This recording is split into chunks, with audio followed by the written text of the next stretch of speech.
Halo, jumpa lagi dengan Toko Obat Cina. Di video kali ini kita akan membahas tentang epilepsi.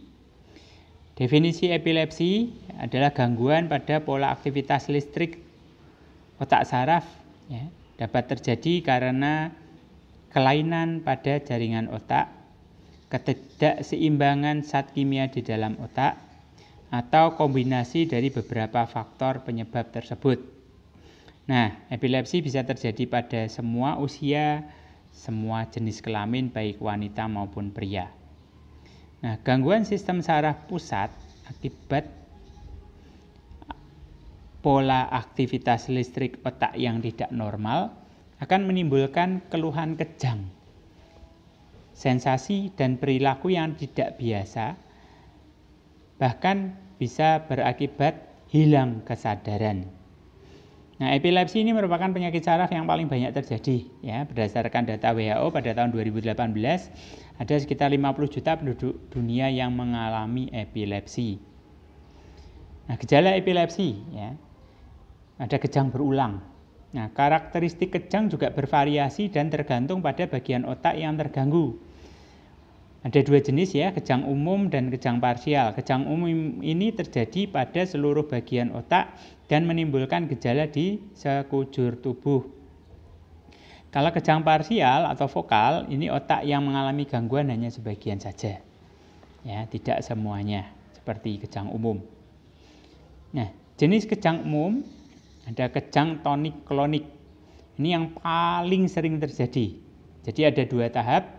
Tahap tonik ini si penderita mulai hilang kesadaran, tubuhnya menjadi kaku, dan bisa jatuh karena dia nggak sadar.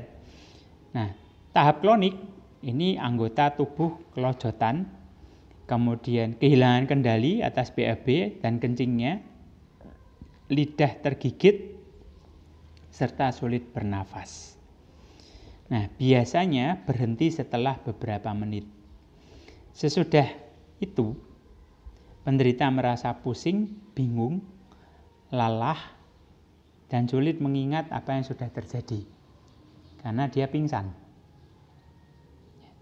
Nah, jenis kejang umum yang lain adalah kejang petit mal.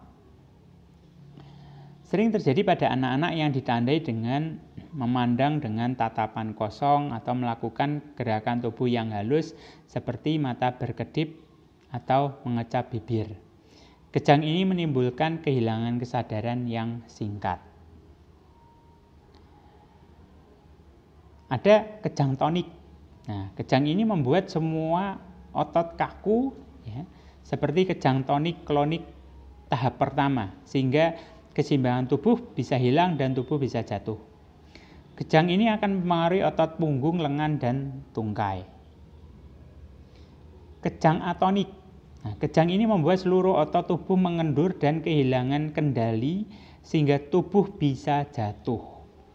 Kejang yang disertai dengan kehilangan kesadaran ini berlangsung sangat singkat dan penderita dapat segera bangun kembali. Kejang mioklonik. Kontraksi tiba-tiba dari otot lengan, tungkai, dan seluruh tubuh. Kejang ini biasa terjadi setelah bangun tidur dan berlangsung selama kurang dari 1 detik. Meski beberapa penderita dapat merasakannya dalam beberapa detik. Kejang klonik muncul sebagai gerakan otot berkedut yang berulang atau berirama, kelojotan seperti halnya fase kedua kejang tonik-klonik.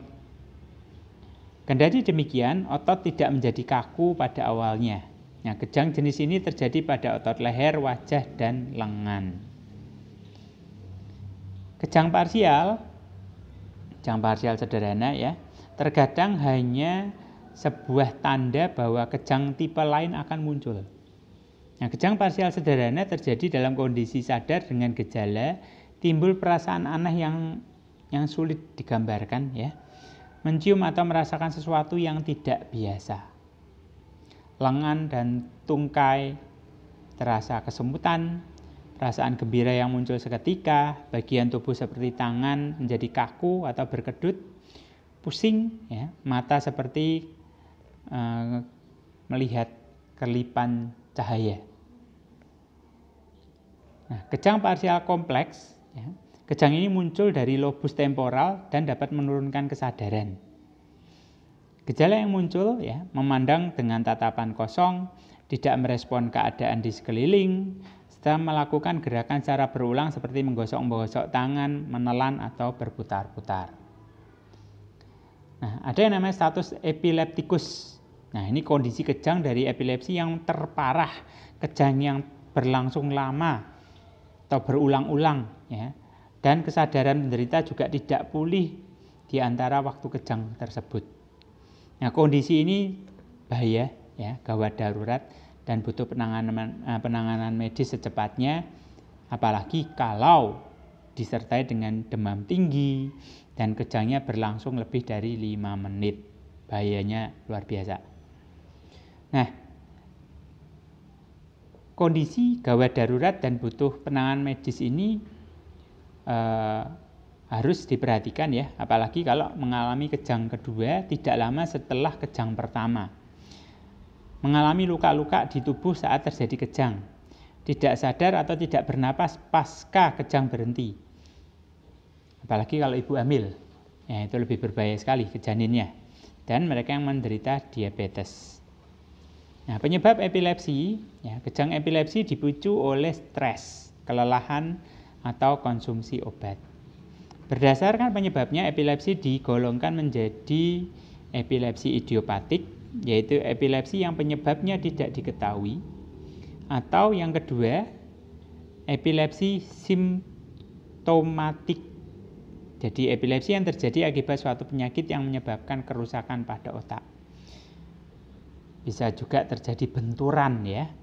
Benturannya beberapa tahun yang lalu, epilepsinya baru muncul sekarang. Ini juga bisa terjadi. Nah, komplikasi epilepsi yang terjadi pada penderita di tempat-tempat yang tidak terduga dapat membuat penderita beresiko menderita cedera atau patah tulang akibat terjatuh saat kejang. Selain bahaya cedera, penderita epilepsi dapat mengalami komplikasi seperti epileptikus. Bagaimana mencegah epilepsi? Cukup istirahat, cukup tidur, karena epilepsi dapat mengganggu tidur, kurang tidur dapat memperburuk gejala kejang. Kurangi stres, karena stres dan rasa cemas menyebabkan napas lebih cepat dan meningkatkan aktivitas otak, akhirnya aktivitas otak tidak normal dan memicu terjadinya kejang.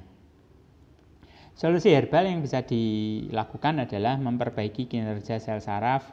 Ya, Anda bisa konsumsi nutrien kalsium powder dan Vitaline. Ya, jadi ini untuk menjaga supaya sel otak kita tetap berfungsi dengan baik. Selain Anda juga jaga stamina, manage stresnya sehingga tidak muncul kekambuhan yang berulang-ulang. Baik, ingat the first wealth is health. Harta yang paling utama adalah kesehatan. Untuk Anda yang mau konsultasi silahkan call atau chat di call center kami 081754744671.